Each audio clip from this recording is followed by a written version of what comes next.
for the most part. This is a unique thing that humans do. This is how they reproduce. It's face to face. Only humans sleep on their backs.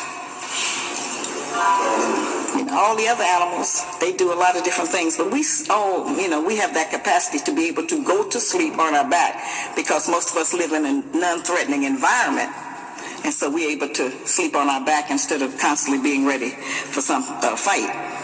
And our brains are 80% water.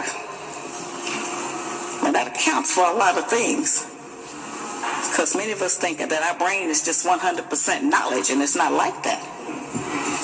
It's a lot of water, a lot of liquid there. Liquid is life. We just have to know how to direct it. The brain is not telling us what to do. We are telling the brain what to do, and it will support any idea we come up with. And the best example that I can always think of is that if you see a person who has decided that they are gay. Now, some of the people that decide that they're gay, they go and take hormones so that they can grow hair on their face like a dude, or they get shots so they can grow breasts and everything. And then some people just take on a new idea, and then their whole body, their whole swagger starts to conform to that idea. And we see it right in front of our faces. We say, Dad, last time I seen her, she was a chick, now she a stone dude. She didn't have no surgery. She didn't take no hormone shots. It's just whatever idea you get, it'll start to manifest itself. That's how powerful your brain is. It'll get with whatever your idea is. We see dudes that say, boy, he sure look like a thug. That's his idea. And we can recognize it on them. We see people that look dangerous. We see that on them, and we can recognize that. So we're very unique. And just like the snowflakes and our fingerprints, everybody's tongue print is different. Every human being on the earth, you got different fingerprints from everybody else. You got a different tongue print. Just like every snowflake, every grain of sand. This is how God made that, so that we could be unique, each individual, with many of the same needs. But we all really do have a uniqueness about ourselves that we can be proud of. Now, not getting along, I want to let you know, is a luxury. You don't get along, it's a luxury. And there are several things required for you to have the luxury of not getting along and with fussing and fighting with your mate. It requires you to have a stable source of income for food, shelter, because you ain't worried about what you're going to eat, where you're going to sleep. You got that, so I got time to fuss. It requires for you to be in pretty good health, because you got to have strength to bring up all that negativity. You got to have strength to do that. You got to be able to take a stand. So, you have to be able to do that. And it requires us to think that we have options. Men and women, they like a bus. Miss one, catch another. Well, I got news for y'all. That train has already left the station. It's not like that was. And it requires that we think that we have time. We can mess up, start all over, mess up, apologize, and this will just go on forever. We don't have that time anymore. What we have is just some basic major relationship problems, and they have been the same ones that we have had for the last 134 years. We 17 generations up from slavery, and many of our problems remain the same. I have a book called Are You Still a Slave? It's a test book. It lets you take a test and answer certain questions to determine how much of a slave are you still acting like even without a slave master. Since they put this into us, it's a lot of stuff we just on automatic. And we're the first people to say, well, that's just how I feel. No, it's not. These are things that they put into us. And they certainly put into us not to get along with each other. That makes them the winner. In every civilization, on every continent, among every mammal, when the female mammal has to forage for food, fight and protect the nest, bear the children alone, and do all of those things, it makes her naturally hostile to the male mammal. Because she feels abandoned. Well, we have abandonment issues. It makes many of our men feel entitled to do anything they want to do, and we're supposed to go along with it. They put a lot of confusion into us that have made us bring that confusion even down into the world, into our children. And we have set them up for failure in their relationships Because they're not doing what we tell them, they're doing what they see. And if they don't see us getting along, if they don't see our men respecting our women, they don't see our women respecting our men, then this is what they go into practice. We have a problem with fidelity and jealousy. That's really, we have a problem about lying. We especially charge our men with lying. That's a serious thing, this lying issue. We want y'all, when we ask you a question, we want y'all to testify. We want the truth and nothing but the truth. So help you, I'm going to nag you forever about it. So this is something that we do to try to get to it. We say, well, if you had just told me you didn't want to be with me no more, then I could have handled it. That's a lie. Don't no man in here need to believe that. Okay? That is never going to be the truth.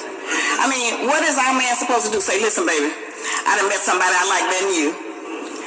We have better sex than me and you. She got a good job. She got a car. She ain't got but one child. And so I don't want to be with you no more. How is that going to go over? Well, we're going to say, well, yeah, listen, thank you, brother. I'm glad you told me. That's not how that's going to go. So when we put our man in a position where he can't bring the truth, and then when you won't tell us a lie, then we get very angry. Because we want you to testify. Now, testify was a word that used to be used in the Roman courts. And if a man wanted to tell the truth about something, then he would swear on his testicles. Now we know the last thing y'all gonna do is to swear on those. Okay? So perhaps sometime our expectation about some of these things might be a little bit outrageous because we have so many insecurities. If you go outside the door, where you going, when you be back, who you gonna be with? How long you gonna be gone? Who you gonna be standing with? How much money you gonna spend? Who did you see? Well, what happened while you was there? What did he say? We better than the FBI. Okay? And that's an unreal expectation. See, there are a lot of, lofty ideas that we can talk about relationships, but we have to deal with some basic principles that we still haven't got straight. And people tell me all the time when I go out, they say, I really like that sister because she's down to earth. Well, hey, we live on the earth.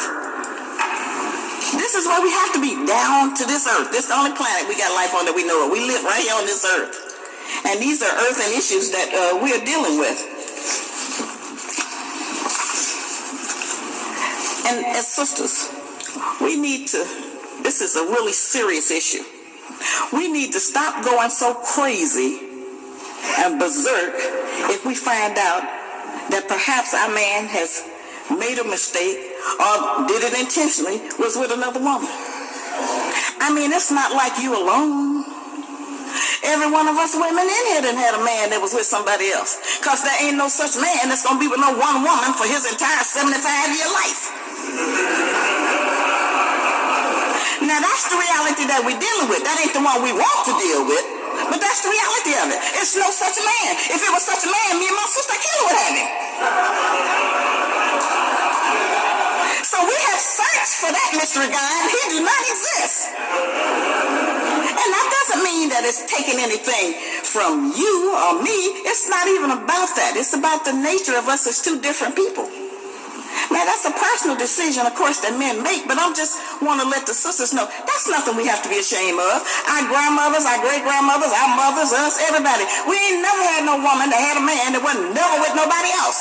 It doesn't exist. It is called, the messenger said, the imagination of truth. And it will get you in trouble with such great disappointment. You don't have to be ashamed. You're not telling nobody they ain't never heard of it. Say that point going out, burning his clothes, tearing up his car, messing up everything that you didn't have to pay for, and then when you get over being mad, you're going to be back with him. So we need to not do that. It's just a waste of time. It's a waste of energy. And it gives us setbacks. Like I say, it's a luxury. You don't know when the last time is going to be. and you lose someone that really, really is dear to you and someone that you love. Now, the second problem we have is about some of our men don't have no job. Now, that's a real issue because we need money. We want money, you know. Now, last year we spent about $13 billion on our fingernails. So we could probably do with a little less money. We spent another $23 billion on our hair. $10 billion of that was on our fake hair. Okay? So we, have spent money, but we have a problem sometimes if a man can't afford to do those things for us. And, there's a lot of people living in the world that make $200 a year. There's some people don't make the $75 a month. They still there. They not eating like we eating and everything. They not overweight either. They don't have diabetes and everything we got. But nevertheless, there are people who live with much less than we do. And certainly we all want to have a man who has a visible means of legal support. Okay? We all want to have that. But we can't completely judge our men by the same standard that the white woman judged her man, because her man ain't never been repressed. Okay? Many of our men are out of work because they just too depressed or they can't work or don't want to work. And then you got a lot of our men who are out of work because the white people in charge of the jobs won't give them an opportunity or a job. This is not magic.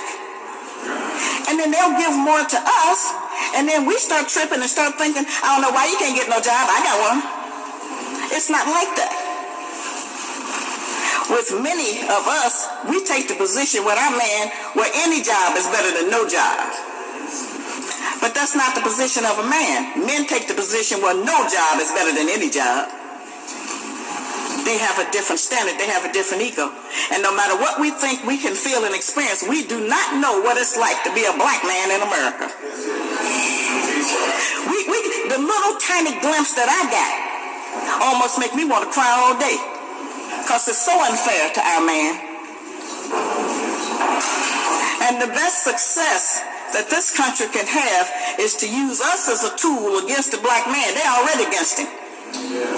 See, they protected their woman for all those years. If you mess with a white woman at one time, they would kill you. They protected her. But see, ain't nobody never protected us. And so being free fall out here, they have felt that it was okay for them to be able to come in and give us the things that they keep our men from giving us so that they can be our man. And we even call him the man. I'm going to call the man. Yeah, the man called him. Well, we're talking about the white man. But you are man. And we need to return that title to him. We need to try to be more respectful. Even if he don't respect himself, we need to try to respect him. That's a hard instruction. Because we know things. But that we really have to practice that. We really have to try to practice just how to be respectful. Since we know that he's not the only damaged goods. We damage goods too. It doesn't mean it necessarily has to hold us back, but we do live in a society where we have more opportunities and more benefits. All we have to do is get pregnant, and the white man will give us a house, a place to live in, health insurance, pharmacy coverage, daycare, food stamps, rent coverage, and everything else. A black man can't get nothing unless he done lost his job. He can get some unemployment for a while. But since most of y'all ain't even had no job, you eliminated from that access. So it's not fair. It really is not right how it's set up. And I want you to understand that. And so those things keep us from wanting to be with a man. Because we say, he ain't got nothing. Well, we wouldn't have nothing either if they weren't trying to use us against him. It don't make us greater and better because we have been able to make a little bit of progress because we've had more support out here. Because they want to own our children. They want to make us totally dependent upon them. This hasn't changed. We haven't got that modern where that don't exist no more.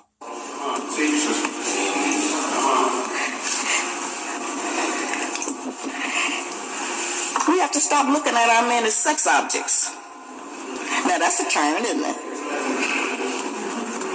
That's how come you have so many sisters that's disappointed, because the only time they get along with their man is when they laying down.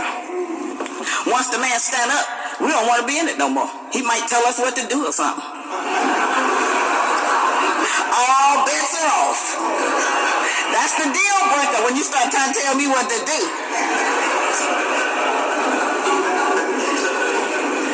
We have to look at it. We have to stop using our men like that. You know, when a rat get ready to mate, the female rat go and sniff around the male rat. She makes sure, first of all, that he don't have any imperfections so that she can get pregnant. He can't have polio, he can't have diabetes, high blood pressure. He can't have heart disease or none of that, or she don't deal with him.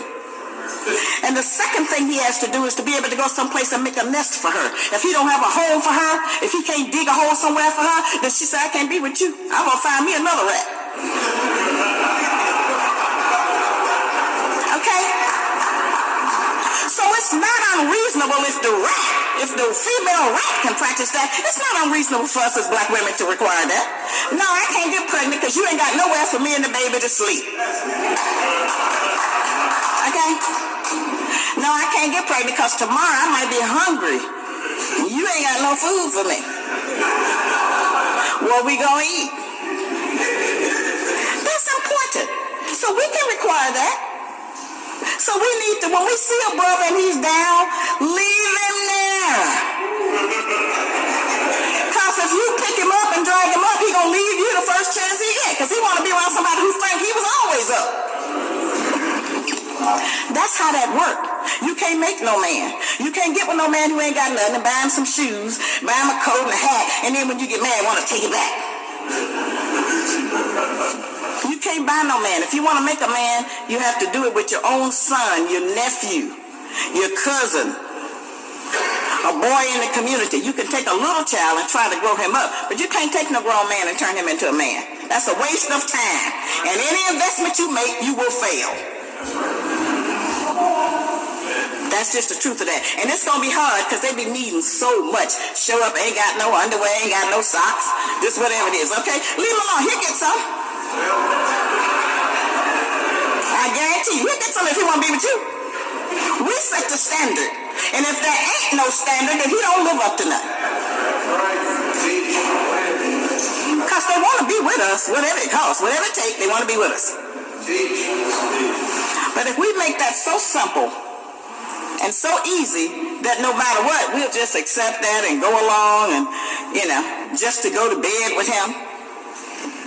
You know, in your entire life, you only spend about 2.5 hours having a climax. That's all total. Whatever you done told yourself, it's a lie. It's 2.5 hours. Okay? So that little bit of time is not as important as all the other aspects of the relationship. That's what I'm trying to tell you. Don't nobody break up over sex. People break up over issues like, you didn't close the bathroom door. You didn't put the seat down. I'm tired of sweeping the floor. How come you don't help me fold the clothes? Anything. We break up over that. You come in too late. Well, where's the rest of your money? How come you gave your mama some money? I mean, we break up over all of those kind of things. We don't break up over sex. So, it's a value, but it's not the value that we have placed on it. It's not the only thing to do. That's something to talk about. Some kind of aspirations. Some kind of goal. And you might even need to have good credit. That's the new criteria now.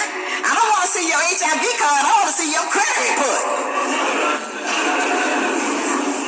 Now, if we just base it on that, we know ain't none of us going to be together. We may as well not even try to have a relationship if it's going to be based on credit. Because we just found out about that. We've been here 135 years. It's only been 2 years that we've been learning anything about a credit report. Nobody never taught us about no credit. It's really sad, but this is where we are. We got to look at where we are and stop tripping, pretending we someplace else because that's where white people are or because that's where they set the standard. We got to start where we are to make the change and to make an improvement. It has to be what we're doing. And raising our children, that's an issue. Over 60% of the black babies in Philadelphia are aborted. That's probably very similar here in D.C. because this is a nationwide phenomenon. White people trying to have babies, we're trying to kill ours. Now, there's simple remedies for some of that. If you don't want to have no baby, don't get pregnant. Don't have unprotected sex. Now, many of our young girls now are using abortion as birth control. They have 5 and 6, 7 in a year. We have so many unwed mothers. And we have something that's never talked about. We have so many unwed fathers. Because it still does take the two people. We do not have an immaculate conception among black people. It's the men and the women that make the baby. We have to deal with how we're rearing our children. We have to stop trying to give them everything we think we didn't have as a child. You want to make peace with somebody, make it with yourself. Don't use the child like that and confuse them so that they grow up thinking that they are what they own. And you're not what you own. You're who you are. It has nothing to do with what some white people and some Asians made, because everything we got comes from them. So we can't let that be the standard of who, we think that we are. It was a merry-go-round we used to have our children on, but now this thing is moving so fast, it's like a roller coaster. We can't keep up. We can't teach them that the brand name clothes is more important than their math test. We can't neglect the children in the name of I'm working to take care of you. Those things have to go hand in hand. And it's almost better if you let your child sit with his daddy on the curb who ain't got no job, then we as women keep sitting in the house talking about we can raise a boy alone. We can feed them alone and clothe them alone, but we can't raise them alone. We don't know how to make no man, or all of us would have a man. So we know we got some kind of problem up in there in that area of trying to deal with, how we gonna get along or be with a man. And then we see a lot of grown men, and we'll go out with them, we say, I ain't going out here no more. He is so silly. Well, he didn't get grown and get silly. He was silly when he was a little boy, and didn't nobody interfere and interrupt and help him. So we have to take a position that, okay, if we're going to be a mother, then we can deal with our girls. And everybody in America see the condition, mostly black girls. And we're big girls. And they're not in good condition, most of them. We got waylaid with a lot of material things. We've gotten waylaid with sex. They've whipped us into a frenzy with this whole sexual thing. That's the total goal. And we got it all mixed up. And as a result of that, we're not making the relationship legacy that we want to make for the future. We're not showing the image that we want our children and grandchildren to see so they can go out and act like that. What we're doing is not good. And we also, on this argument thing, we have to let our men win some of the arguments. I know that sounds painful. But it's okay to let him win sometime. All you got to do is grit your teeth and say, that's right, baby. You're right. Okay. We ain't got to win every argument. You can be right, and you'll be right by yourself. Don't be right all the time. There's no winner in that. We don't give them an opportunity. Men, a father is not another mother. He's not going to discipline the child, talk to the child, or deal with him like we do. And every time our man try to say something different or teach or tell the child something different, we got to protect him. Oh no, don't you deal with him like that. And then when he go up and have an identity crisis, by the time he's about 12 or 13 and out of hand, then we want to call the father and say, you better come and get him. See, this thing is repetitive. This is not just going on today. This is what's been going on for the past 50 years. Since the oncoming of new black millionaires, of the material items and the technology advancing where you have all these material things. All of that has created that for us, so that we're not even real with the people that we be with. We manufacture some kind of personality, so when we meet somebody, we can think we're somebody else. And then after about 60 days, when the sexual attraction wear off, and you start meeting that real person, you decide, I don't like them at all. Who is that? Who are you? You know, listen, baby, you're gonna have to go. This is how it works. It's more lies told in the first 2 and 3 weeks of any relationship than at any other time in your life.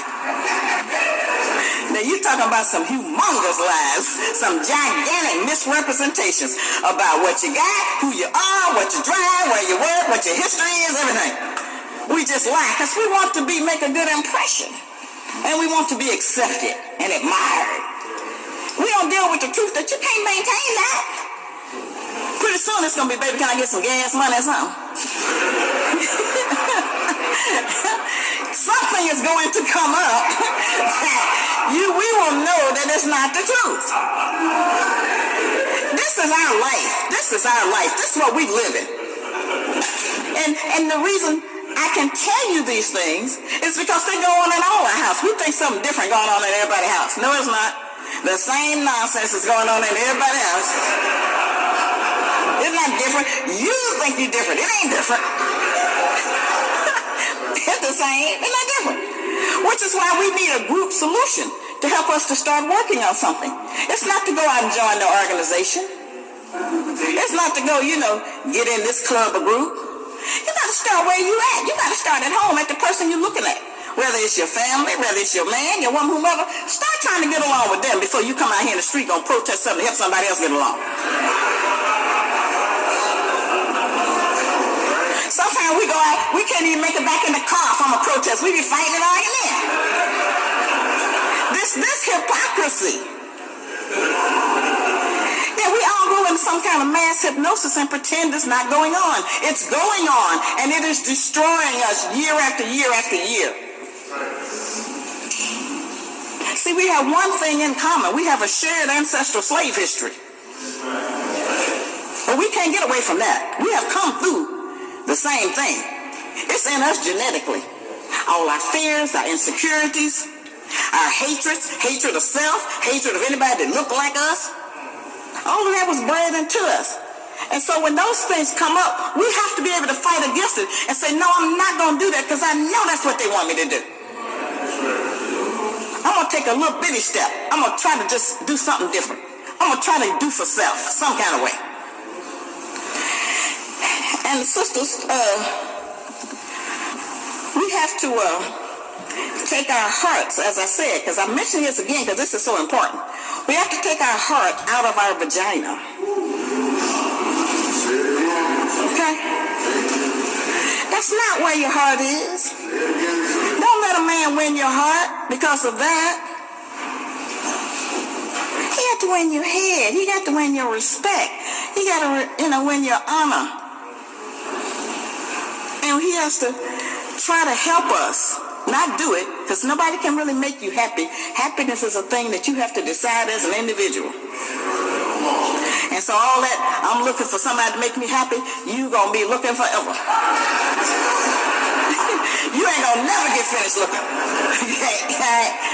Because that doesn't exist like that. You have to decide, you know what? He all right. I'm gonna hose him off, dust him down. We're gonna be okay. I'm gonna make it with him. You know? I'm gonna cook him some food. I'm gonna cook, period.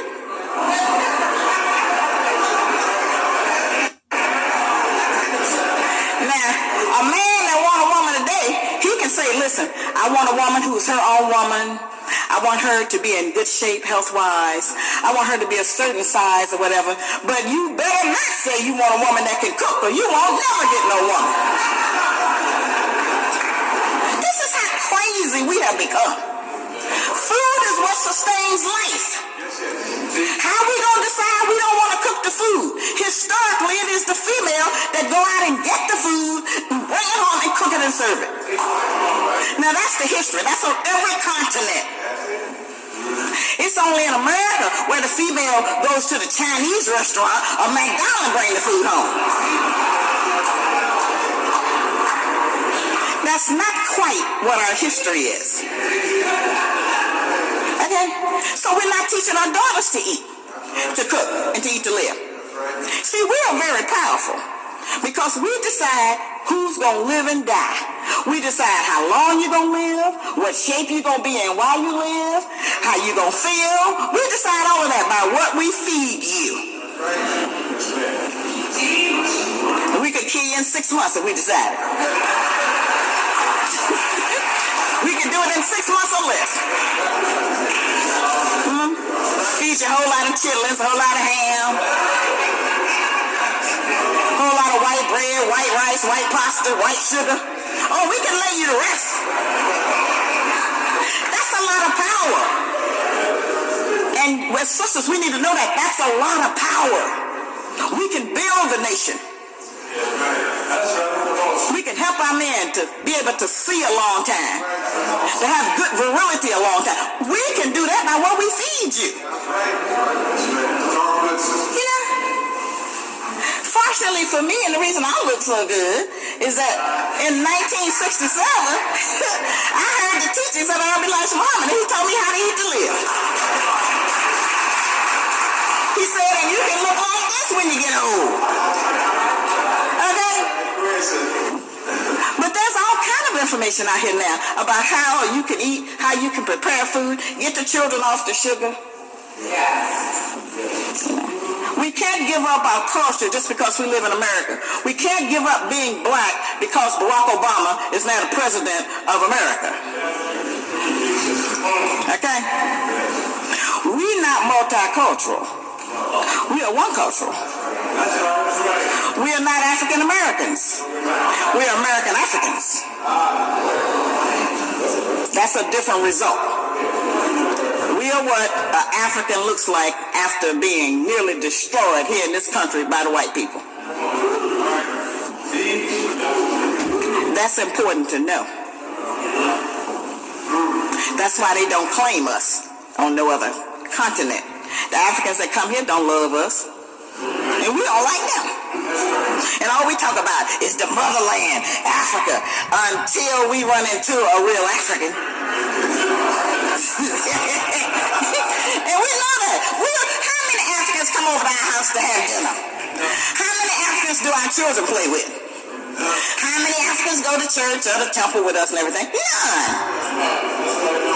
We don't hardly even eat in an African restaurant.